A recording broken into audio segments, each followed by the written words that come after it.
Hello and welcome to another episode of Wheel of Horror, the podcast where two best friends spin a wheel once a week. It chooses a horror film and they discuss it. Today we're talking about 2018's Bird Box, which was directed by Suzanne Bier. I'm your co-host Alec. Sandra Bullock. No, Eric Sandra Bullock. Bullock or Bullock. I always say Sandra Bullock. I say Sandra Bullock too, but I hear people say Bullock, and I'm like, I don't like that. It's too enunciated. Sandra Bullock. Yeah. Yeah. This movie was, it was okay. I'm gonna say that, Eric. This movie was okay. It's okay. It's okay. It did so well for Netflix, and it was like everywhere when it came out in, I think 2018. Is that right? Yeah, yeah. I feel like this came out in 2021. I know. Yeah. It just feels crazy. I feel like the memes, like all the crazy memes and stuff they did. This movie was so popular, but it's like one of those movies that's like it's okay, but like why is this movie so popular? Yeah. It came out during the holidays, and I think people just had time off and like needed something to do, and it's like this was the movie to watch. Yeah, but this year the equivalent of that would be that Carry On movie with Jason Bateman. Did you see that? No, I don't even know what that is. Yeah, that was like the movie that came out like right around Christmas on Netflix and they were pushing it hard and it had a big actor and everything. It fucking sucked. This has some weight. This has some weight. This is good. And it's like it's scary enough to like watch with your family too. It's violent, but it's not like going to like you're not going to lose sleep over this movie. Well, I was thinking about it, man. Like, this is kind of why Netflix is almost like a bad idea. Because if this, well, I don't know. Because if this movie was in theaters and it did as well as it did on Netflix, this movie would make like $1 billion. But since everybody already had Netflix, like they don't make like a huge amount of money when they have a hit like this, you know? When did A Quiet Place come out too? 2016. So, Well, here's the thing. All right, let's talk about it. So, Bird Box is a book. and I know the novel came out before Quiet Yeah. Place, but Quiet Place came out in theaters and this came out after on Netflix. But I feel like if this was released in theaters, it's gonna do okay. But like Netflix was like a genius choice. It got 80 million streams. But think about that. What if 80 million people saw that movie like in theaters? I don't think that would have happened. I know, yeah, it probably wouldn't have because it's on Netflix. People are like, whatever. It's like I'm fucking home. I'll put it on. I love when people say like, "Oh, it's free on Netflix." It's like it's not free on Netflix. You pay for Netflix, and it's on Netflix. Like people, oh, dude, it's free on Prime. It's like it's not free on Prime. You pay for Prime, and like I know. I don't know. Well, thankfully, Bird Box was free on Netflix, so we all got to watch it. And Well, this was my first time seeing it. I've always wanted to see it and know what the hype was about, and now yeah, I completely understand it, and like I'm glad I saw it, and I liked it. It was good. I'd give it like a B. this is the first time I saw it too. And I think this is in between The Happening and A Quiet Place. It's better than The Happening, but it's not as good as A Quiet Place. It doesn't end as good as A Quiet Place either. Quiet Place was great. I mean, the thing is, like, this isn't the hardest thing to survive. I mean, the only thing that makes this really hard to survive is the people that come around, like, pulling your masks off and be like, look at it, it's beautiful. Like, if those people didn't exist, this wouldn't be that hard of a world. It would suck. Like, it's not going to be fun, but, like, you just literally always cover your eyes when you go outside. Quiet Place is way more dangerous, dude. But plus a lot more kind of, I mean, not really everything gets answered in A Quiet Place, but it's somehow made more sense than this movie Oh, yeah. because there's so many questions and ambiguity left open. Where I'm watching this, I'm like, I want to know is this like a demonic thing? Is it like to me it was like a demonic thing because people were like talking to their family in the afterlife at times and stuff. Like at the beginning more, but it just got a little too wishy-washy. And A Quiet Place didn't do that. It was like, where they're aliens, we don't know where they're from, and they're here, and you make a noise, they'll kill you. Period. It wasn't too hard to figure out. Yeah, this movie threw up a lot of idea balls and then never answered them. And it kind of had the contradictory things, you know? Exactly. It was a lot like Lost too, especially in like the black smoke monster kind of way. No spoiling Lost here, but I do kind of remember Lost having a don't look at it. Like you can't look at it. And like I remember Echo looking at it and a few other times other characters would look at it and they'd meet their demise with the black smoke monster. You have to like Yeah. close. You had to have like remember in the pilot even they had to like hide from it. Yeah. It's very similar to the black smoke monster, which we kind of see. Like it is kind of like a black smoke monster that's shadowy and stuff. I think it's interdimensional creatures. Like, dude, the drawings that that guy like laid on the table or whatever, that look like that Cthulhu thing, Yeah, Cthulhu. Yeah, yeah, I agree with that. Yeah, interdimensional. like H.P. Lovecraft kind of shit. Yeah. But basically, in case anybody hasn't seen this movie, it's basically like, yeah, there's this thing that comes to Earth, and then randomly, if you look at this thing outside, it seems like it can only be outside. And if you look at it outside, you immediately kill yourself. And that's just like the setup, and that's the world we're living in. But the way that this movie starts pissed me off, though, dude, because like the way that this movie is structured, the opening of the film shows the future, so we already know Sandra Bullock's going to survive. We already know her baby's going to survive, and we already know the other pregnant woman's baby are going to survive. So that kind of like I didn't like that. And the other thing is, and then we already know everybody else is going to die or something's going to happen to them. Like from the first shot of the movie when she's like yelling at the kids, like if you open your eyes, you will die. If you don't listen to me, you will die. Like that whole thing, that kind of spoils a little bit of the movie for me. Right, and it Tarantino'd it, and it went like this was like the last 15 minutes of the movie where we see at the beginning. And it's almost like I kind of wanted not to see that. Yeah, me too. But it keeps you like I want to get to that point again. So I get why they did that. Yeah, I don't know. So the movie keeps jumping back and forth between the present and the future, and the future is literally just Sandra Bullock and her and these two kids on a boat on the river. And we don't know why they're doing it or anything. And then obviously throughout the movie it explains it, but it just keeps jumping back and forth to that. And I'm like, why don't we just focus on what's actually fucking happening? Like I don't know. Like I would have liked it so much better if that opening scene didn't happen and then it just like we get to the river eventually. Totally different movie and totally different edge of your seat feeling. Like you want to like it, they did a good job going back and forth. I liked it personally. Yeah, I don't know. Okay, Anyways, okay. so yeah, the movie starts off and it's Sandra Bullock. Okay, no, here's the thing. In real life, Sandra Bullock is 54 years old. Okay, In 2018 in 2018. Now she's 60, I think, or 61 or something. But so she is pregnant in this movie. with her first child too. Yeah, her first child at 54. Now, it's possible, but the thing is, Sandra Bullock's character in this movie is very much like an artist, like a bohemian, just kind of like travel. Like she doesn't seem like the kind of woman that wants to settle down and have a family.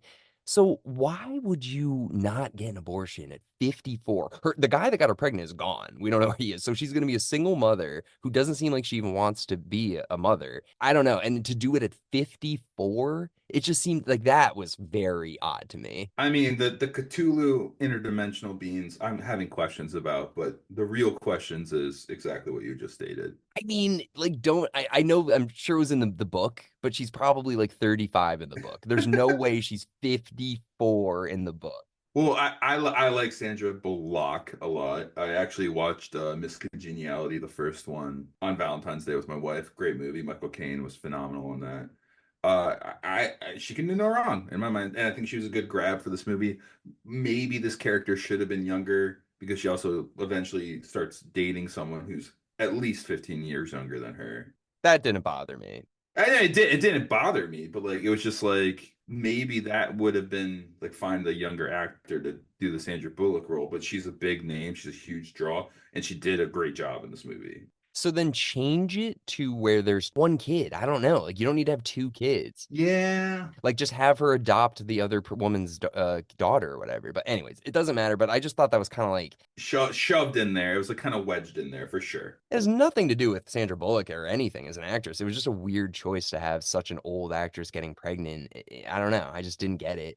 And shout out one of my favorite stories from our childhood is you having Miscongeniality 2 in your car for like a decade and you were trying to sell it at multiple different like trading posts and like GameStop and then they're like we're not going to give you a penny for this, like you'll have to pay us to take this DVD. That's like you just held on to it for a long time. I remember I think I gave it to Vito, I think. you did. Yeah, yeah. I never even watched it, but I remember that. I'm not going to go into that story, but yeah. no, yeah, no. But I just, yeah. Anyways, that doesn't impact the film that much. Yeah, so she's pregnant in the beginning. She's an artist. She's painting, and then her sister comes to visit her, Sarah Paulson, which I was so shocked how fast they kill her character off. 7 minutes, 7 minutes in the film, not even. Because like clearly it goes like Sandra Bullock, John Malkovich, and then Sarah Paulson. Those are probably the three biggest actors in this movie. And Sarah Paulson Definitely. is killed off like immediately. I was pretty shocked. Which is cool. Which is cool. The shock factor was cool. So she's the sister of Sandra Bullock, and they're going to the doctors, and they're going like, dude, the dialogue in the gynecologist's office was just like, I wish I was a horse. Then we'd have a real mom. It's just like, what? Like, you guys must have Yeah. had this conversation before. Why are you having it in the gynecologist's office right now? I don't know. So that like kind of forced drama about like how bad their mom was and how they I guess the cowboy thing and being raised on a ranch was important, but just like shitting on their mom, I don't know. I just was like I don't feel like people would be doing this in a gynecologist's office, but Right. Yeah. Yeah. Save it for the car. I don't know. Like, But so they go to the gynecologist, they meet the doctor, and they're kind of just like acting like the baby's not real. They're just like, yeah, it's a little lima bean. It's like, no, it's like a bowling ball. Like your baby's gonna yeah. be here in like a month. And she's like, whatever. But before that, before they go to the hospital or while they're at the hospital, they see on the news that there's like this outbreak of a mass suicide happening in, I believe, Europe. Yeah, it starts in Romania. Yeah. And it's already spreading, like it's already gone through the Bering Strait, and it's in Alaska now. Yeah. And that's when she's on her way to the hospital. Right. And then they're in there, they meet the doctor, the maternity doctor, and she's really nice. And then she's leaving, and she starts seeing this woman like bashing her head in the window. And then it just the movie takes off from there. Then it's like we're at ground zero of a zombie apocalypse movie. Yeah. It's just everyone's starting to kill themselves, and And exactly yeah. what you just said. It's the beginning of every zombie apocalypse movie we've ever seen. And that's what this Yeah. movie is. We've already seen this movie. It's always at a hospital. It's always at ground zero for a zombie outbreak is a hospital, period. But just this movie, like I just don't feel like it broke any new ground. Yeah, and this was one of the movies where it didn't have to be a hospital, where like someone comes in with a bite. It's like, no, you could have done this somewhere else and not done the hospital ground zero thing, you know? Yeah, yeah, exactly. So then all hell breaks loose. The sister's driving the car, Sarah Paulson's driving the car, and Sandra Bullock's there, like, and she's like, what's going on? Everybody's fucking crashing into stuff.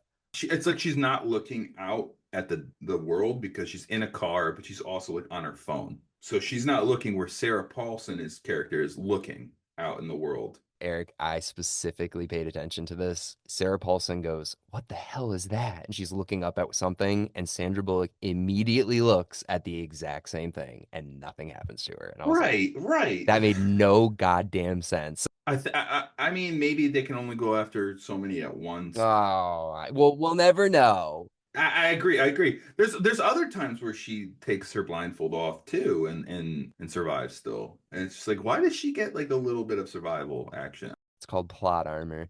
But yeah, so Sarah Paulson, she looks at something in the sky, turns her eyes dark black or whatever, and then she just like goes like blanks out and tries to crash the car and kill everybody. But Sandra Bullock's like, "Don't do this, don't do this," and then like they flip and they get out of the car, everybody's fine. But then Sarah Paulson just like walks in front of a fucking dump truck and gets nailed. And then I don't know, dude. Literally, it's just like she gets up. Sandra Bullock gets up. This woman's like, "Oh my gosh, she's pregnant! Like, let me go help her." And she runs and helps her. This woman who's John Malkovich's wife. And then the woman's just like, "Mom?" And then just lights herself on fire by walking into a car that's on fire. And then Sandra Bullock gets up, runs into the house that woman just came from. And then it's just every zombie apocalypse movie we've ever seen. Just a bunch of people holed up in a house, and then someone's at the door. Do we let him in? I don't know.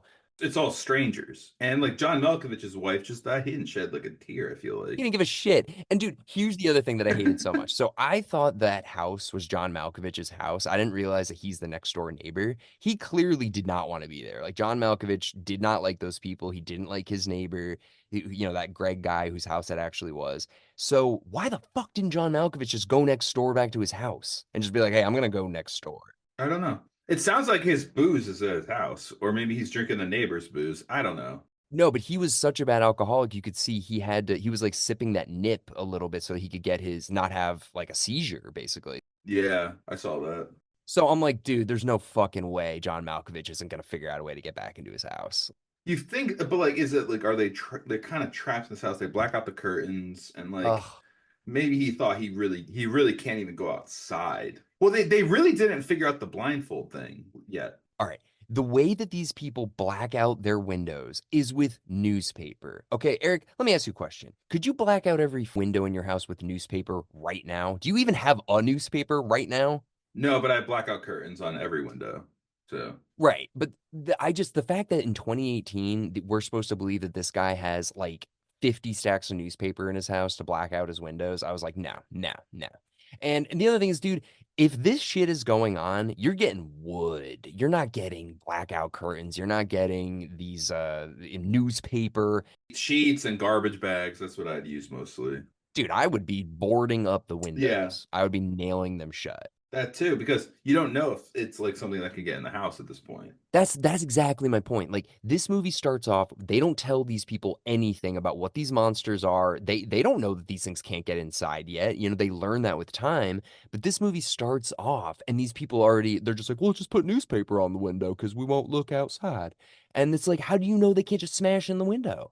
And why? Dude, the other thing is this house is not like in the middle of the woods. This house is right on a main road and like people are running on this road. How many fucking people are gonna try and break into this house? Like, Yeah. I don't know. There's so many things that I was like, okay, I don't know. Yeah, and then we go into like the character, no, the character. Like we got Machine Gun Kelly in there, and like the another like good-looking young girl that he's like trying to hook up with.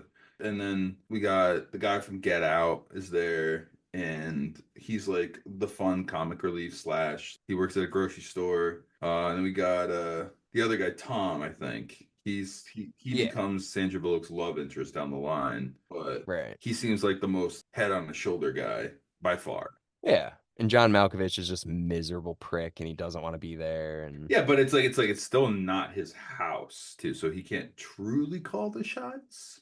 So if they were next door, he'd be such a prick. So maybe that's why he's one house over. I don't know. I can't tell you. I hated that so much. But yeah, the thing I was thinking, like you mentioned earlier, like Sandra Bullock and this guy Tom, and Tom's probably like, 15 years younger than Sandra Bullock or whatever. At least. But dude, I was thinking about it. If you're in a post-apocalyptic situation like this and you're just trapped in a basement, eventually you're just gonna have sex with somebody. Like some you like a 60-year-old woman or like, it doesn't matter. Eventually it's gonna happen. uh, You're gonna couple up. I think it's the last thing I need in an apocalypse is to have another kid, which he kind of does get, and he's taking care. He's like the stepfather of. He's like two stepfathers because they and another pregnant woman shows up, right? I'm trying to think if I'm missing any other huge plot points, but that's pretty much it. No, there's one huge thing is we find out that there are actual people that are still able to go around without blindfolds. They can go outside, they can do anything they want basically. And they're not affected by this monster. So they become like disciples of the monsters and they go around trying to get people to pull their masks down and look at the monster. So that's like this group is going around, but like, I mean, we don't know why certain people can't see it. They say it's like mentally ill people, but I'm like, but what does that mean? Like, I feel like if you join that cult of like forcing people to take their blindfold off, the monsters are going to leave you alone because you're helping them. I don't think you can join it. I think because the way they said it, it was there was a mental asylum and they broke out of the mental asylum. It's very loose, but I think that's it. The monsters know when you're on their side, kind of thing. And they have like this glare to their eye too. They have the darkness to their eyes. So maybe they're infected by the monsters or possessed, and I don't know. Yeah, but I mean, if we go by what the movie says, these people are from a mental asylum and they broke out, and you're like, all right, it's kind of Okay, that's kind of mean to messed well, up. go to a mental. Yeah. What about like blind people? I was thinking that the whole movie before we get to the ending, and I was like, blind people must be like jackpot. Welcome to my world. Yeah, exactly. Because the thing is, like, this is why I don't think this movie's that big of a deal. Like, these monsters can't physically touch you unless you look at them. And even if you look at them, they still don't touch you. You kill yourself. Oh, and BD Wong from Jurassic Park comes up with that clever idea, like, oh, maybe we can watch it on computer screens and watch the security cameras, and that clearly didn't work. And they did a terrible job watching him watch the cameras. He should have had at least one spotter there. Dude, the same thing. I was watching it. So basically, what they do is the owner of the house, he's like, "Hey, I have ring cameras or whatever. Let's see if we can see what these things are through the ring cameras." And they're like, "If you look at it, you'll die." And he's like, "Maybe if it's through the camera, we'll be okay." So they tie him to a chair, they set up the laptop, and then he sees it. He starts freaking out, and yeah, he eventually smashes his head and breaks it on like the chimney or something like that. Yeah, like you have sharp objects all around you. Like, what are they doing? I know, I know. The same thing I was thinking. I was like, why doesn't he not have like a football helmet on or something? Because he's definitely gonna like smash his head into the computer. Like that's what I thought. I thought he was gonna start bashing his head into it. And Sandra Bullock already saw the woman bashing her head in the glass. It's like he could bash his head on the desk and stuff. Yep, I hated that. I hated that too. So Greg, the owner of the house, kills himself after he sees it on the camera or whatever. Machine Gun Kelly and this other girl, they just leave. Yeah, they also have that scene where they go to the grocery store to get supplies. Oh, okay, yeah, before all that. Yeah, yeah. So let's talk about that. Let's talk about the mist scene in this movie. I mean, this is impossible. This is impossible, this scene. So what they do is they're like, we're running out of food. We have to go to the grocery store. Not everybody can come. And Lil Ray Howard, the guy from Get Out, is like, I work at the grocery store. It's like 500 feet away, and I know how we can get in. So they're like, okay, let's all go. So a bunch of people get in the car and they black out the windows, and then they use proximity alerts on the car. It's like Wolf of Wall Street with Leo driving. You're gonna F that car up, which they do, but like, come on. I mean, you're better off walking, right? Like, I don't know. They are better off walking. They really with just blindfolds on because you when you're driving, dude, after that like apocalyptic scene in the beginning, there's probably telephone lines that are down. There's probably power, like just everything in the road. You don't know what's in the street to be. Yeah, so walking would probably be the best bet, and just having everyone together, fully charged. I mean, the GPS is down, so like, why is the car still able to navigate? I don't know. It made no sense. Now, and it also, there's no way the debris on the road would be clear enough for a car to get around. There's just no way. There's no way after that apocalyptic scene. So they get to the grocery store somehow. And then, dude, I mean, John Malkovich is right, but they should go back and get people because John Malkovich is like, let's just stay here. Let's make the apocalypse great again or something like that. And he's just getting shit faced. I mean, a grocery store like a week after or 2 weeks after this shit went down with like plenty of food left. I'm not leaving that grocery store. Yeah, so they should have been like, all right, let's go back to the house. We'll get the rest of the people and we'll all come back here. That would be the move, honestly. And just Yeah. pack up the car again if whatever, if the car is drive. Yeah. Yeah. They get into a dumb fight there and they're just like, we're not assholes. And John Malkovich is like, I'm a fucking alcoholic. He went straight to the liquor aisle or whatever too. It was great.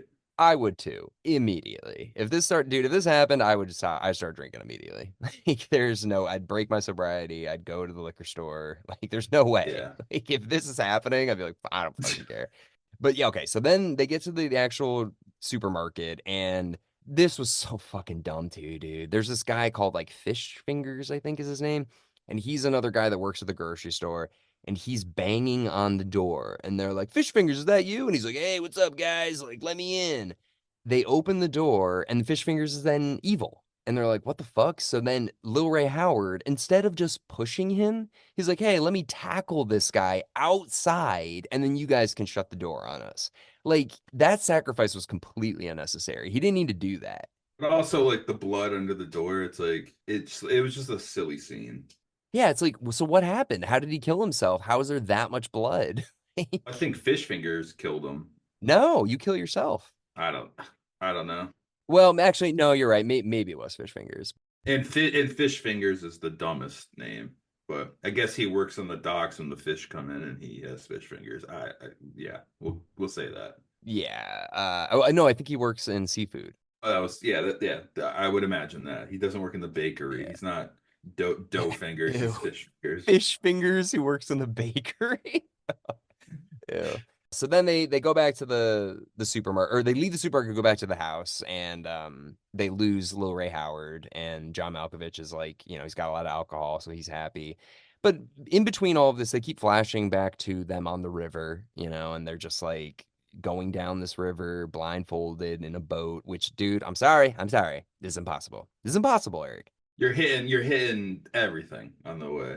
You're going to be floating to the sides constantly. Yeah. You're not going to be going straight down this river without directing it at all. Like, it's just, I don't know. Like, this is impossible. And then I think in between there's a scene where some guy is like in the river attacking Sandra Bullock, like one of the possessed people, and she like tries to shoot him, but like also like you don't know you're blindfolded. You can't be shooting a gun with two kids like 2 feet away from you. No, no, she uses the No, I know, machete. no. So she grabs a machete and hacks at him and gets him, and that guy just like kind of just like floats away. It's but also she like lets her guard down immediately. She's like, "Oh, we're safe again." It's like, "Are you? Are you safe? Like, what if there's more people in this Yeah. river?" So this guy is the first guy that we meet that is one of these people that can still see, who doesn't need a blindfold to get around. And he's just like calling to, he's like, "Hey, you guys like baby deers? Like, oh, I got a baby deer over here." And he's trying to like coax them out. And then he decides, I'm just gonna like swim over to the boat and force them to look at the monster or whatever. So at this point, we have no idea what's going on. We're like, who the fuck is this guy? How come this guy doesn't need blindfolds? Like, this is weird. But yeah, Sandra Bullock kills him with the machete, and then we cut back to the past. And at this point, Machine Gun Kelly and his girlfriend or whatever, they steal the car and they drive away. And that was, I thought, very dumb. Good luck to them. I don't know where they're going. They're dead. I know. I wish we saw that. I wish we saw like their car later on or something like that. I do wish we saw that, Yeah, but it's like maybe they're alive. Oh, it'd be funnier if they were at the ending with Sandra Bullock too. That would be even better. they're at the blind school. Spoiler, we didn't get there yet. Whatever. That's what this is.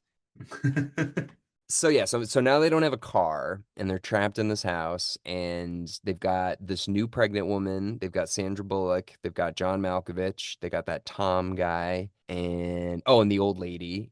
And then a new guy shows up, Gary or something. Yeah. So this random British guy shows up. At this point, you got to think like they're bad guys out there now. Clearly, there's fish fingers, but there's a rule in this house. It's us. No one else gets in at this point. Yeah, there's no conversations that happen. So the pregnant woman's just like, "Well, they let me in, so I'll let this guy in." And it's like, "Yeah, that's not how this works. Like we need to talk before we just let everybody in here." But anyways, they let this Gary guy in, or is that his name? Yeah, Gary. And this, I hated this too, man. I hated this. Gary is acting like a pretty normal person, like a pretty normal guy. His eyes are not fucked up, and he's in the house, and he explains that I escaped, but I was at a house where there were guys that couldn't see the monsters, and they were forcing us to look at the monsters, and I happened to escape. And that's when John Malkovich is like, "Oh, they're from like Oakwood or whatever. Like that's that mental asylum or whatever." So this Gary guy escapes. Yeah, so he like doubles down on his plot of like I am one of the bad guys, but instead I'm pretending like I got out. How is he able to pretend, dude? Like, how is he able to not make his eyes all black? Well, that's the thing. At the end of the movie, when she arrives at the sanctuary, which is where she's heading at in the river, they do this like flashlight test to really truly see if they're okay. It was a dumb way to test it, but I guess if they did that test to him, they would see that he has the darkness in his eyes or some shit. I don't know. I'm spitting out my ass, but that's my take. Every other person aside from this Gary guy that is one of these people that is able to look at the monster or whatever, they are all like crazy. You know, they're like rabid. Right, right. So I don't, but he does like his eyes do turn when he's freaking out in a bit, you know? So what does that mean? So that it's like there's these disciples, but they're basically like mindless machines that just run in and make you look at this thing. And then there's Gary, who's like a suave guy. However, his eyes are he's in the house still. He's in a safe spot. So it's just like one of those things that's a plot hole to me. I hated it. I hated that he was so like he was like manipulative and he was suave and he lied to these people and all that stuff. And I'm like, okay, so what are the rules? Like, are you mindless killing machines that force these guys to look at monsters, or are you manipulative liars that can like switch in and out of being these? I don't know. It made no sense. So he freaks out. He just attacks everyone. You mentioned already picture. That's not what happens. He didn't just freak out and attack everyone. The women both go into labor immediately. Right. And they go upstairs, and then Gary starts setting out all of these pictures on the table and playing this creepy music or whatever. And it's like all these drawings of like Cthulhu and demons and all this shit. And then they lock John Malkovich in the garage because he's like, I'm gonna fucking kill this guy, which they should have. But they're like, no, you're mean, John Malkovich. You go in the garage, and they lock him in there. And then this guy then goes upstairs and he's like, the babies are here. And he rips the windows down so that the sun gets in. And of course, the other pregnant woman's like, oh, I know you don't look there, but I'm going to look there. And she looks outside and then she kills herself. So then Sandra Bullock takes her baby and the old lady kills herself too, which was pretty brutal. That was hands down the brutalest scene. Yeah. Yeah, so she stabs herself in the neck with the scissors until she dies. Yeah, so then he goes downstairs to fight Tom because Tom is still there. Gary and Tom fight, and then John Malkovich comes out. He's got a gun. He escapes the garage and he shoots Gary, which somehow doesn't fucking kill him, but he shoots him with a shotgun. Well, because he's blindfolded shooting at him. So he shoots him in like the shoulder or something. You know what you do, Eric? You put your hands over your eyes and you look down to where his feet are, and then you shoot him. I guess, but wouldn't that still be looking and the monsters can look at your feet? I don't know. No, because he's not looking outside. He's looking at inside at the feet. You gotta be careful. I think that's pretty careful. If you just like cover your line of vision, BD Wong thought it was careful too, and he was wrong. that's looking directly at it. I don't know. This is looking at the human's foot, Well, what if the thing's down by the human's foot? but it can't be inside. Well, with I guess you're right. Yeah, just like don't look outside. Like why is he like Yeah, just look at the fucking ground and you can see his or just feet. like don't look out the window. I don't know. I I don't know. know. Yeah. Dude. And that, yeah. Yeah, I'm starting to realize this movie don't make no sense. But anyway, so he does end up shooting Gary, but Gary still survives the shotgun blast. And He stabs John Malkovich with the same scissors, which were from upstairs. And so how do you get the scissors back? I don't remember. And then Tom and him have like a little struggle, and like Sandra Bullock's hiding with the baby under the covers, and they hear a gunshot off screen, and then Tom shows up. So it's like, oh, Tom killed him, and Tom, it's just Tom, Sandra Bullock, and the two babies. yep. So we lose like half the cast there. No, we lost everyone except for Tom, Sandra Bullock, and the two babies. Yeah, exactly. And then the next scene is like, "Hey, I hope you aren't too invested in this plot because we're gonna jump 5 years in the future now." And I'm like, "What? Yeah. Like, why the dude?" I'm like, "We are literally watching this movie, and then they're just like, well, nothing interesting happened for the last 5 years, so now we're just in future." And I was like, "Okay, Oh, you can't forget another important part. At the grocery store, Sandra Bullock finds these birds that apparently have been fed for the last month or whatever, however long it's been. And she takes them and like learns in 5 years in the future that these birds help you detect when there's these monsters or some shit. I can't even tell you. I didn't understand the point of the birds." Well, that's the thing. I mean, this movie's called Bird Box, and it turns out that birds are protectors of from they like they ward them off. I really don't know. It's too much at once in this movie. It didn't work though because like the birds, they brought the birds on the river with them, and the guys still came and attacked them, and they had the birds in the house when Gary was there, and he didn't kill the birds. He just put it in the refrigerator for like 2 seconds. Like, Yeah, don't yeah, know. And they never yeah. explain that. They ever say in the movie that birds are the reason that these monsters stay away? I think they kind of like not keep them away, but alert you if they're. Or you know what? I went into this podcast liking this movie, and now I don't like it. I mean, it's just there's so many plot holes. Like, I don't know. I don't know. It's too left. I got to watch it again maybe and understand it more. all right. Well, anyway, so we jump 5 years in the future, and Sandra Bullock is more, experienced, and she's able to go out to houses and raid them, and she can go outside, and she knows how to get around now. And she's training her kids how to be good survivalists and all this stuff. But she goes to one of the houses and she hears cars driving around, and there's people like, who's in that house? And then they just leave. So there's groups of these people that are still searching for survivors to show the monster to 5 years later. So then she gets back to the house, and Tom, the dad basically, he's telling a very nice story to his kids. Yeah, giving them hope and stuff. Yeah. And Sandra Bullock's like, don't you tell them there are trees and nice things in the world. And it's just like he's giving this guy such shit. These kids are still like you want to protect them and make sure they don't look at trees and stuff for now. Yeah, I understand that, but I think I don't know, Sandra Bullock. Yeah, because they even say that like the daughter is scared of her. But I guess you do need to be tough, I guess, in this world to survive. So so then anyways, they're like, hey, listen, we're out of food. We have to figure out what we're gonna do. And can I say one thing? It's always Pop Tarts are the last thing. Like to me, Pop Tarts would go pretty early, but like they're eating like a feast of Pop Tarts, remember? And I'm laughing. I'm like, fucking Pop Tarts again. Like poor Pop Tarts and PR being like, you've had no food and now the last resort is Pop Tarts. Like, Yeah, and she also lied to her. She's like, this is what strawberries taste like. I'm like, no, this is what chemicals taste like. yeah, that there's more nutrition in the cardboard box the Pop Tarts come in than those. Ugh. Probably. But so they get a radio. They finally get a radio call where they're like, hello, is anyone there? And then somebody finally answers them. And they hear this like kind of cryptic message about like, oh yeah, we have like a place where it's a town and you can come here and it's safe. But the radio keeps cutting out. And they're like, well, how do we get there? It's like, go down the river. And it's like, but when you get to the rapids, and it's like, what did he say?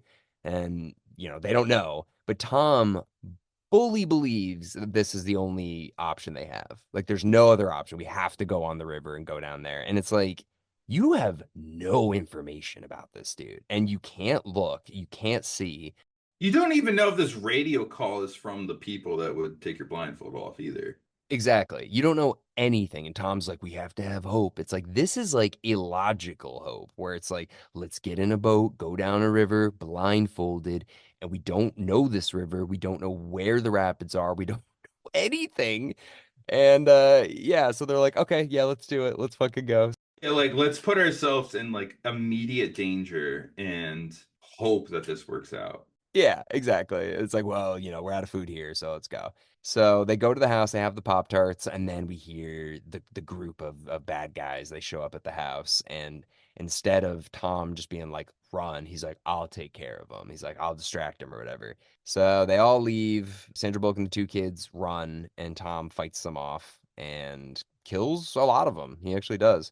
And takes his blindfold off, but was very careless. Like there's times when like I would take it off and on, but like he just kept it off. You know what I mean? Dude, why didn't he just go in the house and fucking poach up in there? You feel like that. You feel like that's a smart move, but he was also protecting Sandra and the kids, which there was someone after them, and he kills like three dudes, and then he starts to go after the guy that's after Sandra and the kids, and he hears like the whispers, and then like he's screwed, but his last like strength of apparently he's the strongest guy to beat these things, and he was fighting them a little bit longer off and kills the guy before the things like tell him to shoot himself. It Yeah. was like Tom's the greatest guy ever, right? Like It was such like a movie moment where it's like, wow, this guy's his love for Sandra Bullock is able to fight off these monsters possessing him. I was like, okay. just a hint longer than anyone else has been able to. Yeah. So anyway, so Sandra Bullock and the kids escape. Everyone else is dead now, and they get on the river, and now we finally catch up with the modern river. Now we're at the beginning again, and this is like the last like 10-15 minutes of the movie, and they're about to hit the rapids, right? I love this. I love this scene. They're talking about like who's gonna look, who's gonna look. Yeah, there's like a Sophie's choice moment. It's gonna be this like this 5-year-old or me, and it's like no, I mean like it's just so funny. The boat just immediately flips. It just like the first rapid, it's like boom, you're tipped over. It was great. It was like I wish it went on a little longer of her like fighting with the oars. There was none of that. It was just like poof, over. I mean, the tension of being like, one of you kids is gonna have to look, and it's like, okay, it's like, who's it gonna be? Is it gonna be my actual biological child or yeah? It's like messed up, but And then that goes nowhere. It's like, actually, no one's looking. And I was like, then why even present the issue? I just, I was like, and that was out of character for her. I was like, she wouldn't have done that. I don't know.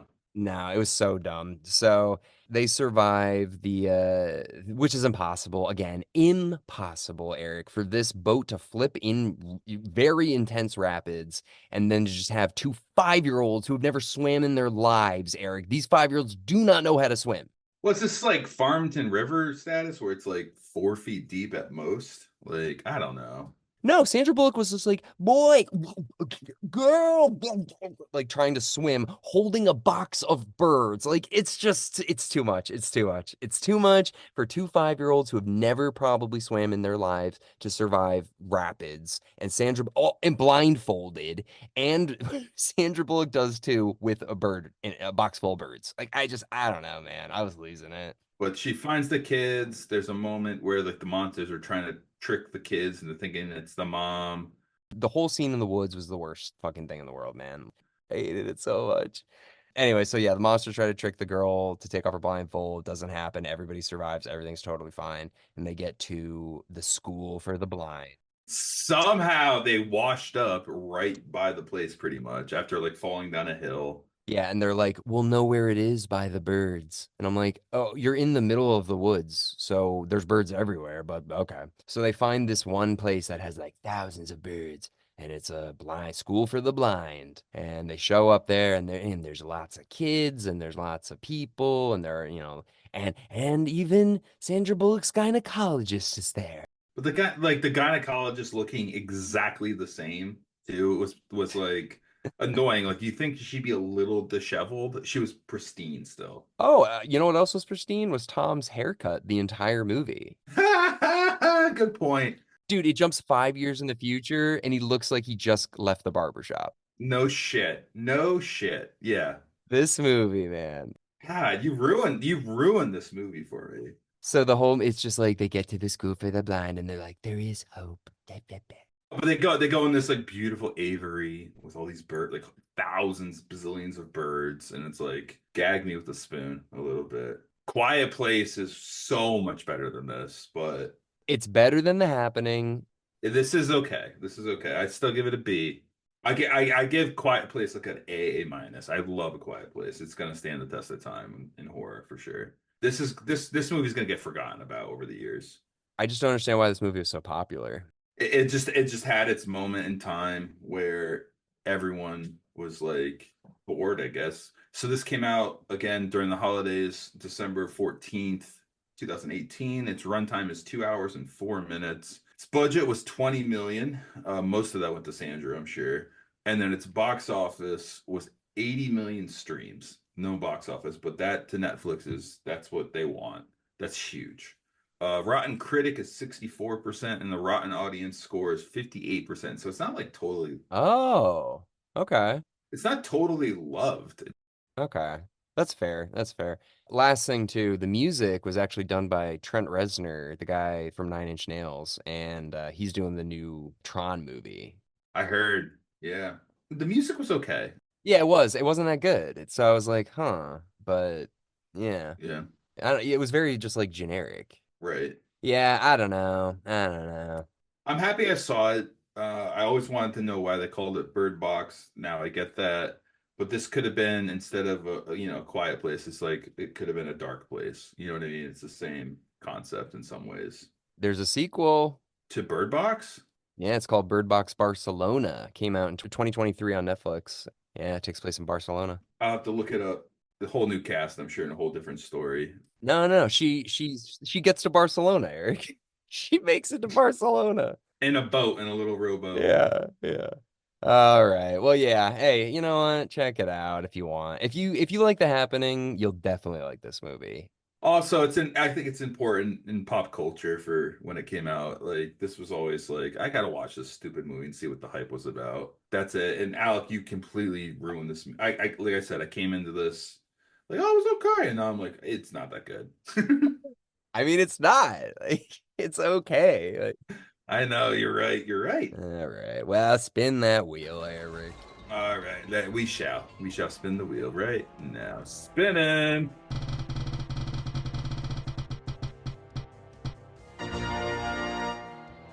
It's funny. Death Proof. God, it's been a while. I've seen this, so I'm excited to talk about it. Hell yeah, dude. Quentin Tarantino's pretty much only horror film, and we got Ryan Baldessario coming back. Yes. Oh, this is gonna be a fun one. Yeah, so that'll be a lot of fun to talk about. So, all right, everybody. Well, thank you very much for listening into our talk on Bird Box, and we'll see you next week with Death Proof. Woo!